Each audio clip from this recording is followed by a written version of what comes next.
بسم اللہ الرحمن الرحیم۔ حضرت سیدنا امام اعظم ابو حنیفہ رحمۃ اللہ تعالی علیہ، آپ نے ایک مرتبہ اپنے بیٹے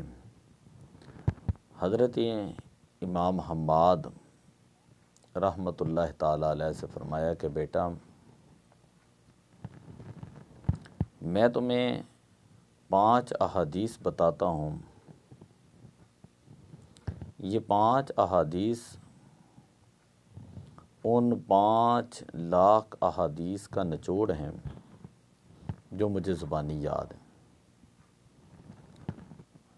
حضرت امام اعظم ابو حنیفہ رحمۃ اللہ تعالی علیہ، آپ نے فرمایا کہ بیٹا یاد رکھنا،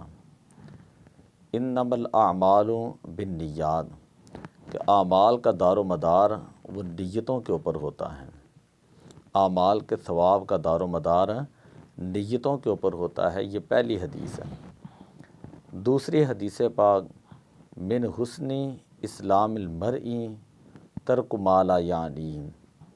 کہ کسی بھی انسان کے اسلام کا حسن یہ ہوتا ہے کہ وہ لا یعنی فضول اور بیکار باتوں کو جو ہے وہ چھوڑ دیں، فضول کاموں کو چھوڑ دینا، فضول باتوں کو چھوڑ دینا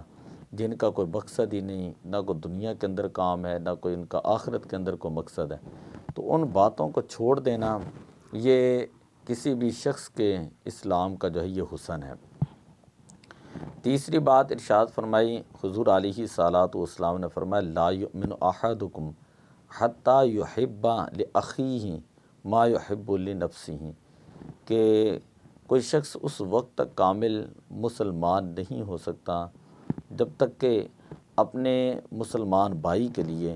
وہی چیز پسند نہ کرے جو وہ اپنے لیے پسند کرتا ہے۔ جو وہ اپنے لیے پسند کرتا ہے جب وہ دوسرے کے لیے پسند کرے گا تو وہ کامل مسلمان ہوگا۔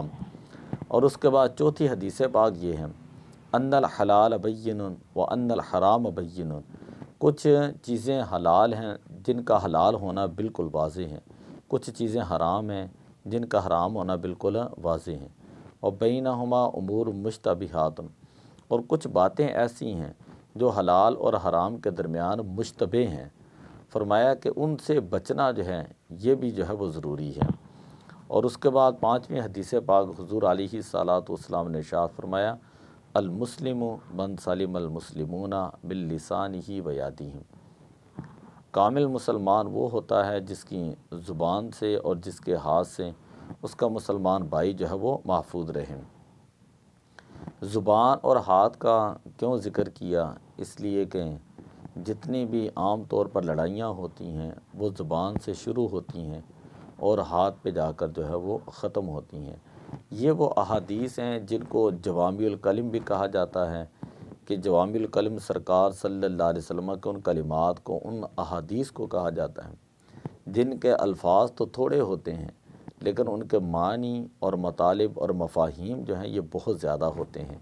جس طرح کہ انما الاعمال بالنیات، اب دیکھیں کہ اعمال کا دار و مدار،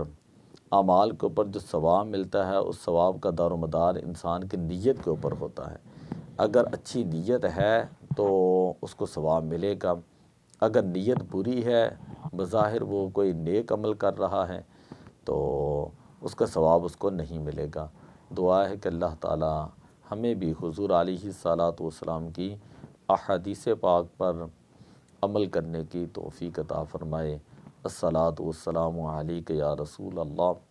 وعلی آلک واصحابک یا حبیب اللہ۔